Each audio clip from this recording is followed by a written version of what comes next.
मैं आप लोगों के लिए रोमांटिक से भरी दिल को छू लेने वाली हिंदी स्टोरी लाती हूँ। सब्सक्राइब कर लिया करो। सालों पहले दुमका नगर में जैक नाम का एक बुरा लड़का रहता था। वह एक तरह का शैतान था। एक दिन उसने एक ऐसा जादुई शीशा बनाया जिसमें सारी अच्छी चीजें बहुत छोटी और सभी बुरी व गंदी चीजें 10 गुना बड़ी दिखती थीं। उसके इस जादुई शीशे में सुंदर शहर भी गंदे और डरावने दिखते थे। वहाँ के सुंदर लोग भी गंदे और डरावने लगते थे, क्योंकि उस आईने में उनकी छोटी से छोटी चोट भी बड़ी और खतरनाक दिखती थी। सभी खुद को इस तरह देखकर घबरा जाते थे।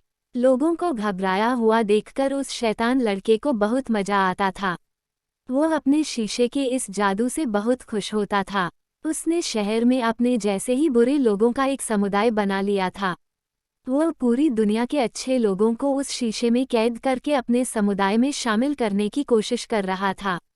ऐसा सोचकर वह रोज नए नए शहर जाता और अच्छे लोगों को शीशा दिखाकर उन्हें कैद करके अपने शहर पहुंचा देता था। सभी जगहों पर जाकर उसने लोगों को शीशे में कैद कर लिया। अब ऐसा समय आ गया था कि कहीं भी कोई अच्छा इंसान ही नहीं बचा। सब उस शीशे में कैद हो चुके थे।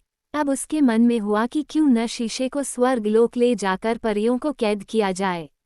यह सोचते ही वह स्वर्गलोक के लिए निकल गया। इस शीशे की खास बात यह थी कि ऊंचाई में यह हाथों से तेजी से छूट जाता था।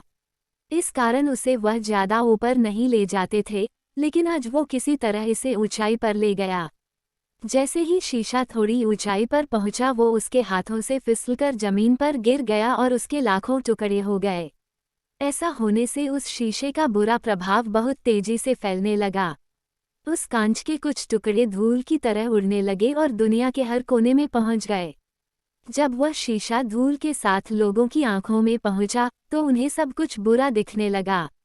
इस कांच के टुकड़े कुछ लोगों के दिल में भी लग गए। यह जिनके भी दिल में लगा, उनके अंदर कोई अच्छी भावना ही नहीं बची। दुनिया में इस तरह से बुराई को बढ़ता देख वह शैतान लड़का बहुत खुश होने लगा। इस तरह दुनिया के कोने कोने में उस कांच के टुकड़े उड़ रहे थे। इस कहानी के अगले भाग में आप जानेंगे कि इसके आगे क्या हुआ। कहानी से सीख। बुराई बहुत तेजी से फैलती है, इसलिए इससे खुद को बचा कर रखना चाहिए।